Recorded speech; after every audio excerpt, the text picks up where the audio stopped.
मर्दों से भी लंबी थी, इसलिए सब उसको लंबो कहते थे। मीना का बेटा नरेश स्कूल में अध्यापक था और वो नरेश की शादी करना चाह रही थी। वो जब भी नरेश से शादी का जिक्र करती थी तो वो हमेशा एक ही बात दोहराता था। देखो अम्मा, मेरे लिए कैसी भी लड़की पसंद कर लेना, पर अपने जैसी लंबी कभी मत करना। क्यों रे, मेरे जैसी लंबी बहू से भला तुझे क्या एलर्जी है? ऐसी कुछ खास तो नहीं, बस क्या, कुछ आगे भी तो बोल।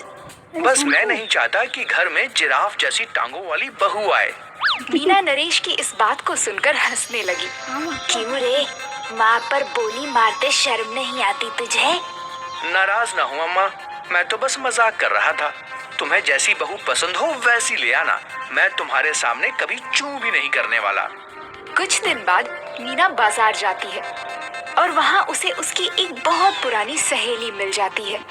अरे मीना बहन, कैसी हो? और तुम्हारा बेटा आजकल क्या कर रहा है? मेरा बेटा तो सरकारी स्कूल में मास्टर है नंदिनी बहन। ये तो बड़ी अच्छी बात है। उसकी शादी कर भी दी या अभी नहीं की? नहीं बहन, अभी तो नहीं की है। मीना से ये सुनकर नंदिनी बहुत खुश होती है और फिर कहती है, बहन, मेरी अंतरा भी बिहाने लायक हो गई है। मैं तो कहती हूँ एक बार तुम उसे देख लो, हो सकता है तुम्हें पसंद आ जाए। नंदिनी के कहने पर मीना और उसका बेटा नरेश उसके घर उसकी बेटी अंतरा को देखने के लिए चले आते हैं। अंतरा का रंग रूप और गुण तो मीना के मन को भा जाते हैं, लेकिन उसकी कद काठी को देखकर माँ बेटा दोनों ही हैरान रह जाते हैं। अम्मा, इसका कद तो देखो, तुम्हारे घुटनों तक आती है। ये तो बौनी है, बौनी। तो चुप कर, ये बौनी है तो क्या हुआ, मैं तो लंबो हूँ।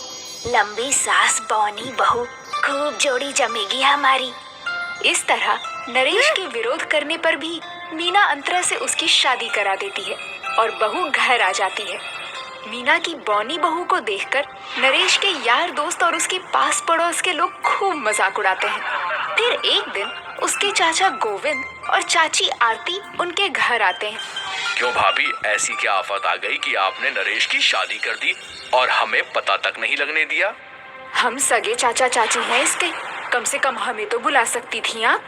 मुझे माफ करना आप लोग, ये गलती तो मुझसे हो ही गई बस। अब बहू को तो बुलाओ, हम भी तो देखें हमारे नरेश की बहू है कैसी। देवरानी के ये कहने पर मीना बहू को आवाज देकर बुलाती है और अंतरा उनके लिए चाय लेकर आती है। अंतरा को देखते ही नरेश के चाचा के तन बदन में आग लग जाती है। वाह, बहू तो खूब ढूंढ कर लाई हो। खुद लंबी थी और बहू बौनी, अच्छे खासे घर को चिड़िया घर बना दिया है। अपने देवर की ये बात सुनकर मीना को बहुत बुरा लगता है। देखो देवर जी, आपको मेरे और मेरी बहू के बारे में कुछ भी गलत सलत कहने का हक नहीं है। आप बुरा मत मानो जेठानी जी, ये तो बस बहू के कद को देखकर कह रहे हैं। आदमी की कीमत उसके गुणों से आकी जाती है, उसके रंग रूप और लंबाई या चौड़ाई से नहीं। मैं और मेरी बहू, हम दोनों गुणवंती हैं और इसीलिए किसी को भी हम पर उंगली उठाने की जरूरत नहीं। ये बात देवर जी को अच्छे से समझा दो। मीना की ये बात सुनकर गोविंद खुद को अपमानित महसूस करता है और वो वहाँ से बड़बड़ाता हुआ लौट जाता है। जैसी ऐब वाली खुद है, वैसी ही ऐब वाली बहू भी ले आई। मैं भी देखता हूँ कि बहू को घर में कैसे रखती है। नरेश को जब अपने चाचा की नाराजगी के बारे में पता चलता है तो वो उनसे जाकर मिलता है और उन्हें मनाने की कोशिश करते हुए कहता है, चाचा जी, आप मुझसे नाराज मत होइए। मैं तो खुद उस बौनी को पसंद नहीं करता, बस अपनी माँ का मन रखने के लिए उसे घर में रखा हुआ हूँ। जब उस बौनी बहू से बौनी औलाद पैदा होगी तब माथा पीटना। तेरी बेवकूफियों का खामियाजा सारे खानदान को भुगतना पड़ेगा। बौनों का खानदान कहलाएगा ये, बौनों का। अपने चाचा की ये बात सुनकर नरेश घबरा जाता है और फिर तो अंतरा उसे अपने मन पर बोझ और खानदान पर कलंक नजर आने लगती है। सुनो जी, मैं माँ बनने वाली हूँ और आप बाप।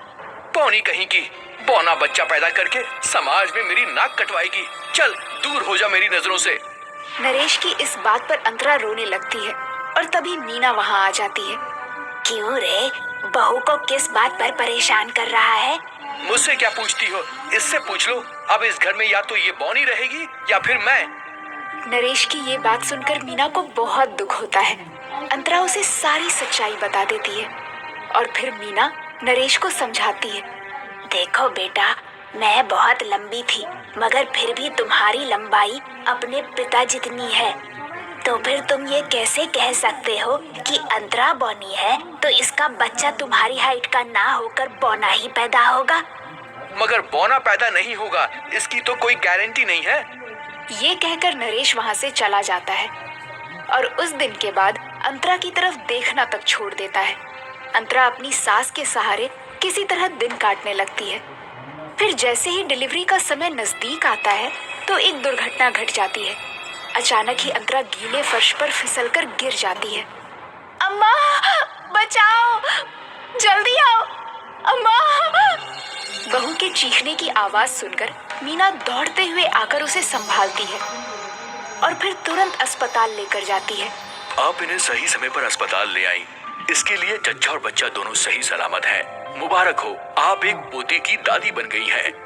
कैसा है मेरा पोता? सुंदर और स्वस्थ है। तभी पीछे से नरेश की आवाज आती है। डॉक्टर, बच्चा बौना तो पैदा नहीं हुआ ना? अरे नहीं नहीं, बच्चा पूरी तरह से हेल्दी और नॉर्मल है। ये सुनकर नरेश की जान में जान आती है। फिर मीना और नरेश दोनों बच्चे को जाकर देखते हैं तो फूले नहीं समाते।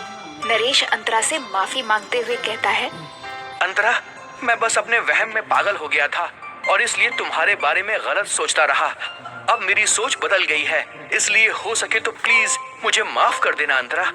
इस तरह नरेश को तो अक्ल आती ही है, साथ ही उसके चाचा चाची का भ्रम भी मिट जाता है कि बौनी बहू केवल बौनी औलाद को ही पैदा कर सकती है। वो दोनों भी मीना और अंतरा से माफी मांगते हैं और नरेश के बेटे को देखकर बहुत खुश होते हैं।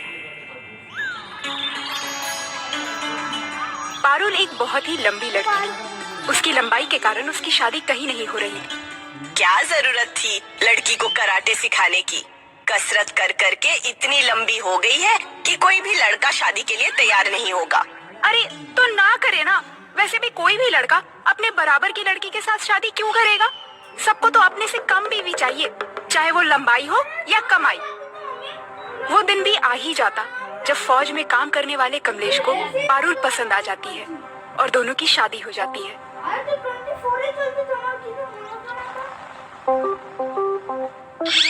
मैं तो बड़ा लकी निकला जो मुझे तुम्हारी जैसी लंबी बीवी मिली, वरना मेरे साथ के लोगों की बीवियां तो ऐसी है कि पारुल का ससुराल में पहला ही दिन होता है कि अरे वो जरा ऊपर से बाल्टी निकाल देना बहू। पारुल हाथ लंबा करके बाल्टी निकाल देती है।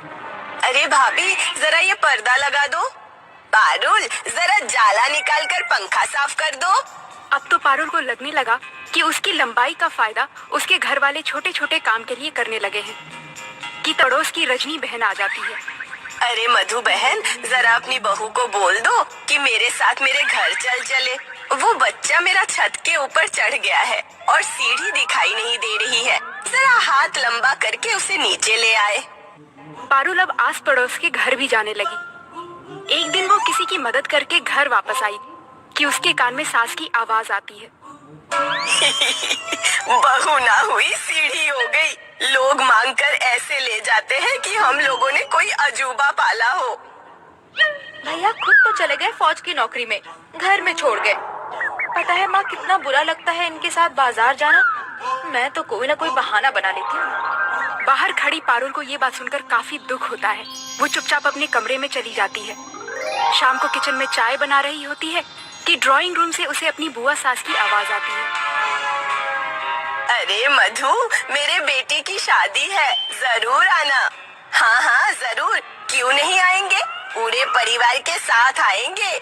हाँ हाँ, लेकिन वो जरा पारुल बहू को ना लाना, बड़ा मजाक बन जाएगा, अच्छा थोड़ी लगता है। अब आपसे क्या छुपाना दीदी, हम लोग भी परेशान हैं। आसपास मोहल्ले वाले बात बनाते हैं, कोई सीढ़ी कहता है तो कोई ऊंट। अब क्या कर सकते हैं, बेटे को जो पसंद आ गई थी करनी पड़ी शादी। पारुल कमरे में जाकर रोने लगती है कि उसके सामने एक न्यूज़पेपर पड़ा होता है। ये क्या लिखा है? अगर आपकी लंबाई इतनी है और आपका वजन इतना है तो कल का सुनहरा भविष्य आपका इंतजार कर रहा है। हमें इस नंबर पर अपनी फोटो भेजें। पारुल तुरंत अपनी फोटो खींचकर उस नंबर पर भेज देती है और अगले ही रोज वहाँ से उन लोगों का कॉल भी आ जाता है। माँ जी, मैं जरा काम से जा रही हूँ, शाम तक आऊंगी। चुप रह, कुछ भी ना बोल। ठीक है बेटा, तू जा। अब पारुल रोज जाती और शाम को लौटती। पारुल के चेहरे, पर्सनालिटी और बोलने चलने का अंदाज भी बदल रहा था। फिर एक दिन पारुल का पति घर आ जाता है। अरे बेटा, अचानक क्या बात है? छुट्टी मिल गई? कैसे नहीं मिलती माँ? जिसकी बीवी मिसेस इंडिया बनने जा रही हो, उल्टा सबने मुझसे कहा कि मैं पारुल का ऑटोग्राफ लेकर आऊं। क्या क्या मतलब भैया, हम लोग समझे नहीं। माँ, पारुल रोज कहीं जाती थी। आपने कभी जानने की कोशिश नहीं की वो कहाँ जा रही है? अरे तो घर पर रहकर भी क्या करती है? वैसे भी उनकी लंबाई का आसपास के लोग इतना मजाक उड़ाते हैं कि हम लोगों को तो उन्हें घर में ही रखने में शर्म आती है। देखता ना भाला। तुम लोग क्या करते हो?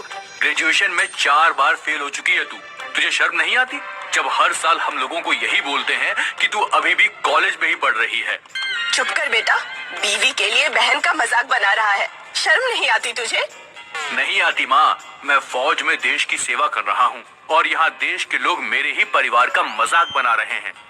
सिर्फ तेरी बीवी का क्या जरूरत थी इतनी लंबी लड़की को घर लाने की? ये तो आप लोगों को आज शाम को ही पता चलेगा। अब क्या था, शाम को एक शानदार फंक्शन में पारुल के सर पर मिसेस इंडिया का ताज सज जाता है। अगले दिन सभी न्यूज़पेपर और टीवी में पारुल के इंटरव्यू छप जाते हैं और घर पर भी कुछ मीडिया वाले आते हैं। है नौकरानी, जाओ पारुल मैम को बुला लाओ। बोलो स्टार टीवी वाले आए हैं। मैं नौकरानी नहीं हूँ, मैं तो। तभी वहाँ पारुल भी आ जाती है। पारुल ननद के कंधे पर हाथ रखकर मीडिया वालों को कहती है, भले ही ये देखने में इतनी सुंदर सावरी नहीं है, लेकिन ये मेरी नौकरानी नहीं बल्कि मेरी बहन है। स्टार वाले ननद से माफी मांगते हैं और पारुल का इंटरव्यू करके चले जाते हैं। भाभी, मुझे माफ कर दीजिए, मैंने आपका मजाक बनाया और आपके साथ चलने में शर्म आती है ये कहा। हम हमारे परिवार के साथ नहीं खड़े होंगे तो दुनिया तो मजाक बनाएगी ही ना। और कोई जैसा भी है, अगर वो आपका अपना है, आपके जीवन में खुशियाँ लेकर आता है, तो उससे ज्यादा प्यारा हमें कोई नहीं होना चाहिए। जैसे कि तुम। ये बोलकर पारुल ननद को गले लगा लेती है।